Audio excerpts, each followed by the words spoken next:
Welcome back to Everyday Sports Fan. I'm your host Chris, and Bleacher Report recently, after Super Bowl 51, brought an interesting point up to mind. If you could cross the two sports for about the last 20 years, since about 1999, who has had the better dynasty?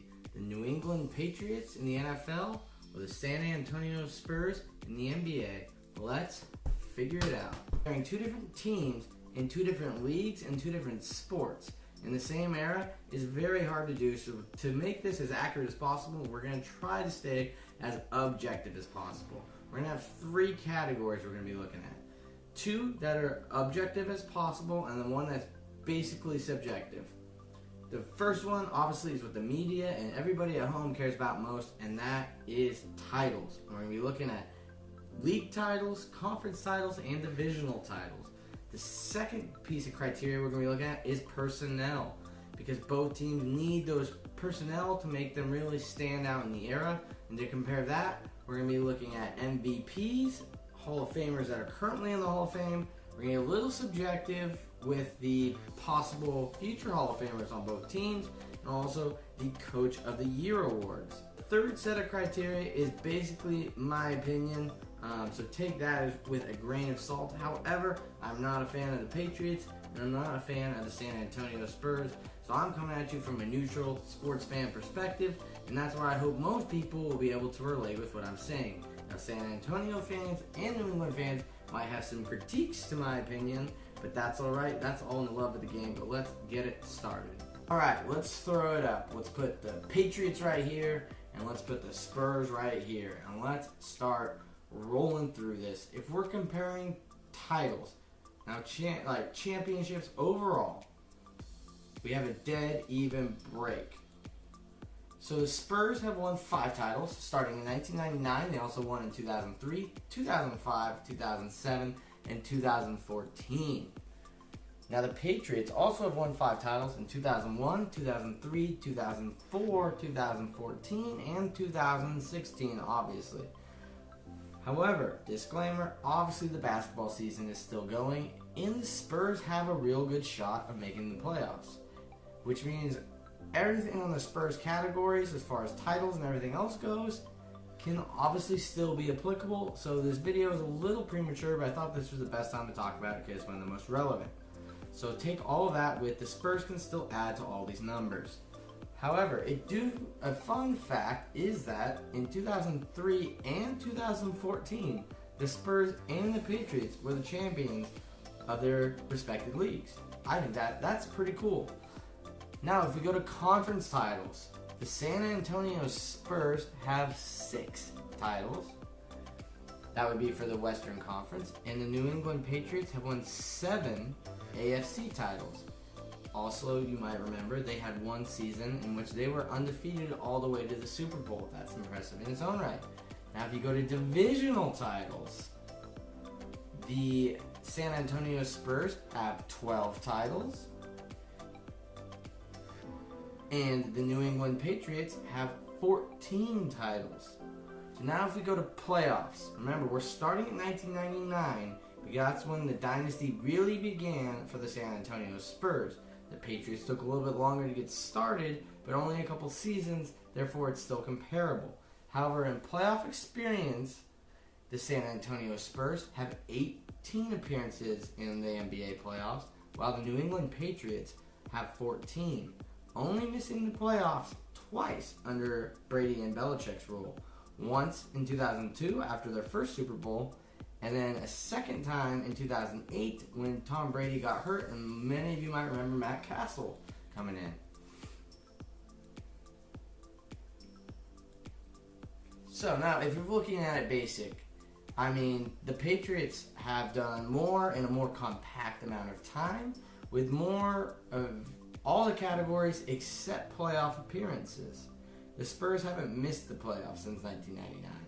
So, in a way, you've got to say in overall dominance, obviously the Patriots, but the Spurs have always been there. But we're going to give this one to New England. Now, if we look at personnel is where it might change a little bit. And this is where it gets a little bit more subjective, so bear with me. We're going to compare MVPs first. both teams have 2 MVPs. Ironically, the Spurs 2 are both by Tim Duncan, and the Patriots 2 are both by Tom Brady. Not really a coincidence there, but I did find it funny that both teams only had 2 MVPs. Both Tim Duncan and Tom Brady only had 2 MVP-worthy seasons, which to me feels like absolutely ridiculous, but, that's the way it goes. Now, if we're looking at Hall of Famers that directly had a tenure during the Dynasty is what we're looking at. So if you were a Spur from 1999 to the present, and if you were a Patriot from 2001 to the present, then you'll be included in this list. So the current Hall of Famers for the Spurs, they have 1, and it's Robinson. If you look at current Hall of Famers for the Patriots, you have 7. And bear with me, I didn't write them down, but off the top of my head, Drew Bledsoe, Ty Law, Willie McGinnis, Teddy Bruschi. The list, obviously goes on and on for a couple more. They have 7 current Hall of Famers that directly contributed to the Dynasty starting in 2001. So obviously the lead shifts over to New England. Now if you look at future Hall of Famers, this is where the Spurs get a little bit more exciting. And this is where it gets more subjective. Obviously basketball has a smaller roster size, so less people are going to make the Hall of Fame.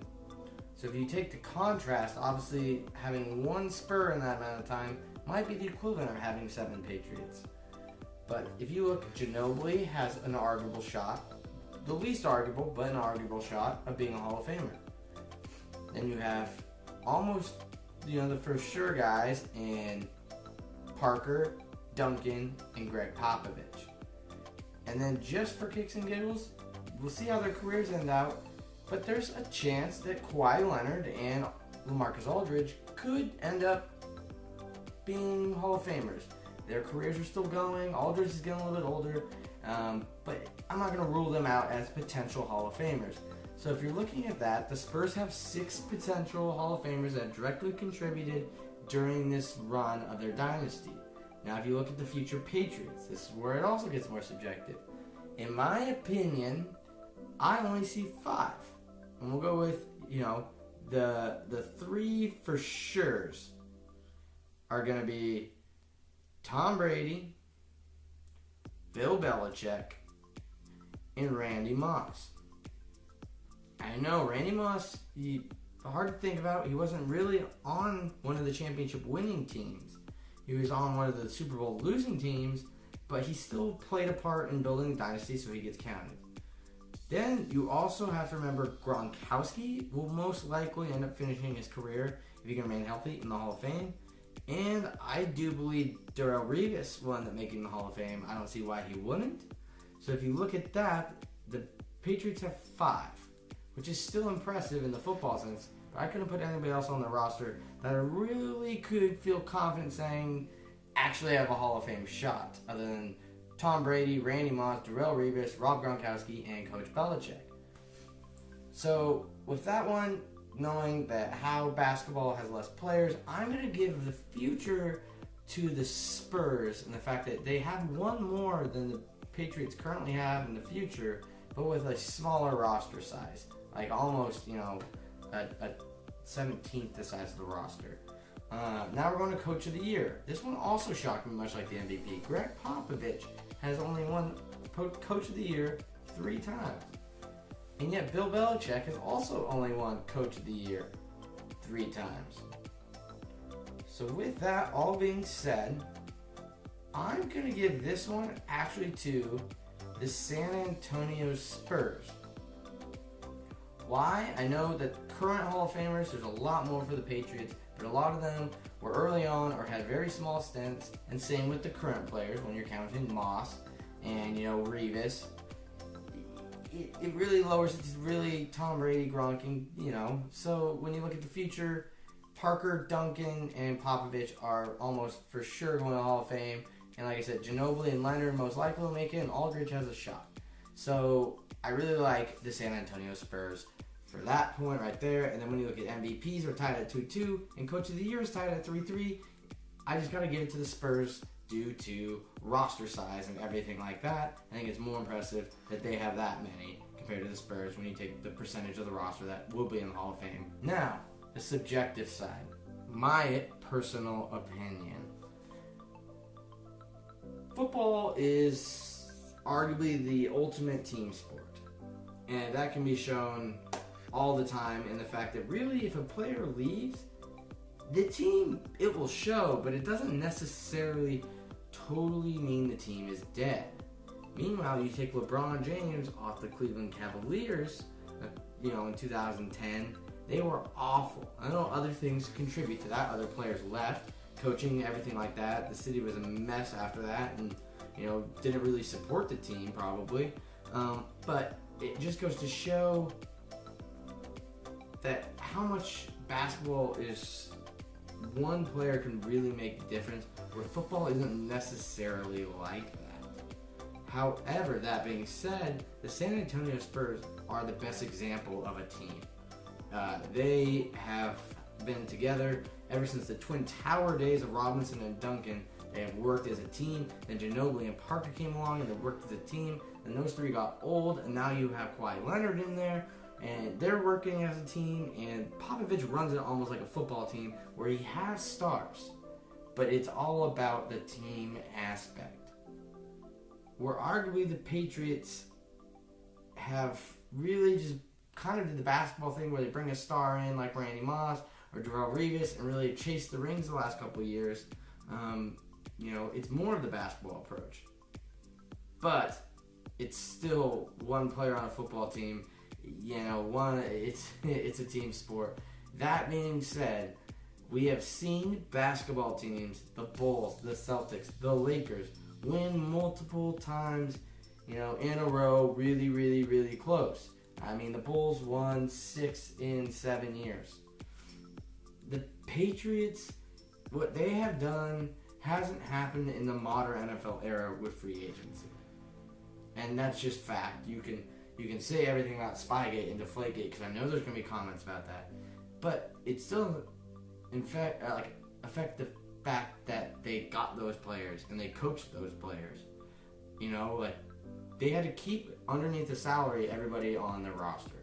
And I know that the NBA has a salary cap, but like I said, players in the NFL move all the time now, less so than the big stars in basketball.